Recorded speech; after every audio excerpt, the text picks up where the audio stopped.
Sejarah Kerajaan Kanjuruhan. Kerajaan ini berdiri pada abad ke-8 Masehi yang diyakini sebagai kerajaan tertua di Jawa Timur. Hal ini dibuktikan melalui prasasti Dinoyo yang diketahui memiliki tahun 760 Masehi. Berdasarkan perkiraan tahun tersebut, Kerajaan Kanjuruhan berarti berdiri bersamaan dengan salah satu kerajaan di Jawa Barat, yaitu Kerajaan Tarumanegara. Para ahli menduga bahwa Kerajaan Kanjuruhan erat hubungannya dengan Kerajaan Kalingga atau Huling yang ada di Jawa Tengah. Menurut berita dari Tiongkok, sekitar tahun 742 sampai 755 Masehi, Raja Qian yang saat itu berkuasa memindahkan ibu kota Huling ke Jawa Timur. Letak Kerajaan Kanjuruhan. Kerajaan Kanjuruhan adalah kerajaan bercorak Hindu beraliran Siwa yang berpusat di desa Kejuron, dekat kota Malang sekarang. Menurut prasasti Dinoyo, kerajaan ini lebih tepatnya berada di sebelah barat daya daerah Malang saat ini. Bukti keberadaan adanya Kerajaan Kanjuruhan ditemukan pada prasasti Dinoyo tahun 682 Saka atau 760 Masehi. Prasasti Dinoyo juga menceritakan bahwa letak kerajaan ini berada di antara Sungai Metro dan Berantas. Raja-raja Kerajaan Kanjuruhan 1. Raja Dewa Simha. Di dalam prasasti Dinoyo yang dibuat pada 760 Masehi, diceritakan bahwa Kerajaan Kanjuruhan awalnya diperintah oleh Raja Dewa Simha. Pada masa pemerintahannya, Dewa Simha pernah mendirikan sebuah tempat pemujaan untuk penghormatan terhadap Dewa Siwa, berupa arca Maharsi Agastya yang terdapat di Candi Badut, dekat kota Malang. Setelah meninggal, ia kemudian digantikan putranya, Limwa, yang dikenal sebagai Gajayana. 2. Raja Gajayana. Dari prasasti Dinoyo diketahui bahwa Raja Gajayana yang sebelum menjadi raja namanya adalah Liswa. Liswa diangkat menjadi raja melalui upacara Abhiseka dan mendapat gelar Gajayana. Raja Gajayana menjadi penguasa Kanjuruhan yang terkenal. Hukum-hukum ditegakkan tanpa pandang bulu. Perekonomian Kanjuruhan ditopang sektor agraris dan perdagangan. Raja Gajayana diperkirakan berkuasa pada tengah sampai akhir abad ke-8 Masehi. Raja Gajayana mempunyai seorang putri bernama Utajana. 3. Ratu Utajana. Setelah Gajayana mangkat, kekuasaan jatuh ke tangan putrinya, Utajana, yang menikah dengan Pangeran Janania dari Paradeh.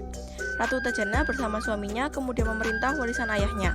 Setelah keduanya memerintah, Kanjuruhan dipimpin berturut-turut oleh keturunan Dewa Singha. Pada akhirnya, Kanjuruhan menjadi bagian Mataram kuno dan dipimpin oleh Rakyan Kanuruhan. 4. Rakyan Kanuruhan. Rakyan Kanuruhan merupakan pemimpin Kanjuruhan yang sudah menjadi bagian dari Mataram kuno. Beliau membagi Kanjuruhan menjadi daerah luas atau watak dan daerah bagiannya atau wanua. Beliau juga menjabat sebagai pembantu istana kerajaan Mataram kuno. Setelah dipimpin oleh Rakyan Kanuruhan, informasi dari kerajaan Kanjuruhan sangat sulit untuk diketahui. Hanya saja sistem pemerintahan ini berjalan sampai kerajaan Majapahit berdiri dan berkuasa. Peninggalan Kerajaan Kanjuruhan. 1. Prasasti Dinoyo. Prasasti Dinoyo adalah prasasti yang berupa lempengan batu berukir yang berisi beberapa baris tulisan. Prasasti ini ditemukan di Desa Dinoyo, Kecamatan Lowokwaru, sekitar 5 km sebelah barat dari pusat kota Malang, Jawa Timur. Prasasti ini sebagai prasasti pertama yang berhuruf Jawa kuno atau Kawi, juga dipadu dengan bahasa Sanskerta. Prasasti ini menjadi bukti adanya pemerintahan Kerajaan Kanjuruhan. Ciri kental lain yang menunjukkan bahwa prasasti Dinoyo ini menceritakan masa keemasan Kerajaan Kanjuruhan adalah cara penulisan tahun berbentuk condro sangkala berbunyi Nayana Vasurasa tahun 682 Saka atau tahun 760 Masehi.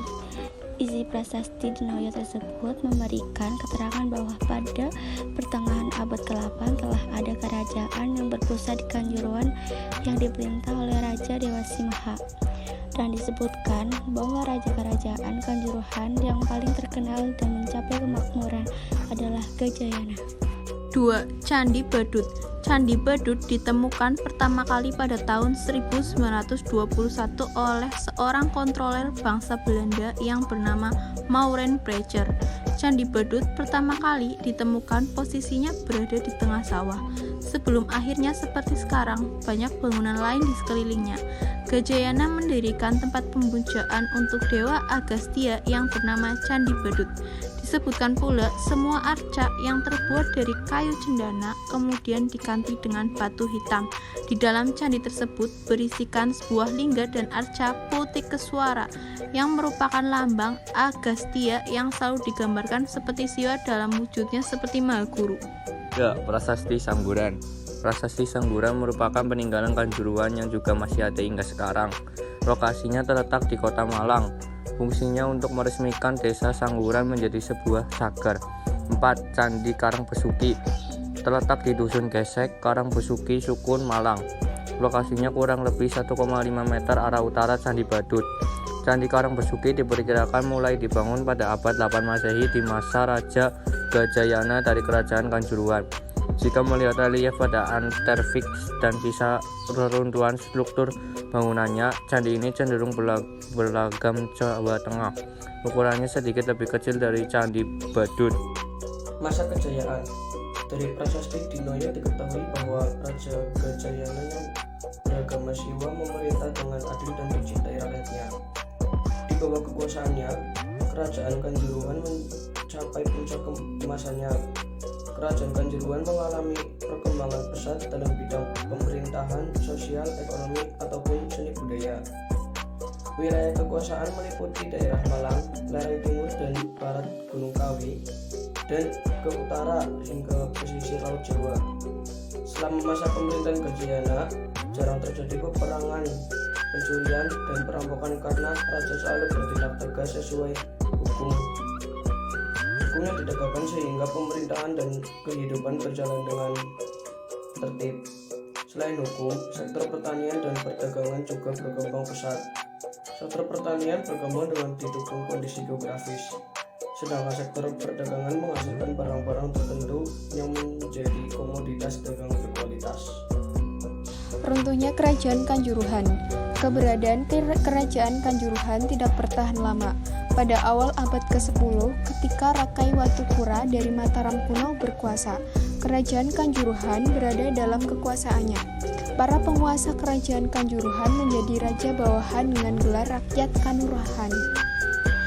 Berikut penyebab runtuhnya Kerajaan Kanjuruhan. 1. Berkembangnya Kerajaan Mataram kuno. Kerajaan Mataram kuno berkembang pada tahun 1847. Perkembangannya sebenarnya menjadi tanda keruntuhan Kerajaan Kanjuruhan. Kerajaan Mataram kuno mencoba mengembangkan kekuasaan dengan menguasai kerajaan lain, termasuk Kanjuruhan melalui perang ataupun secara damai. 2. Penguasaan Kerajaan Kanjuruhan secara damai. Kanjuruhan pada akhirnya menjadi bagian dari Mataram kuno. Tidak terdapat bukti mengenai perang antara keduanya. Hal ini menandakan kemungkinan Mataram kuno menguasai Kanjuruhan secara damai. Kekuasaan Kanjuruhan runtuh menjadi bagian Mataram kuno.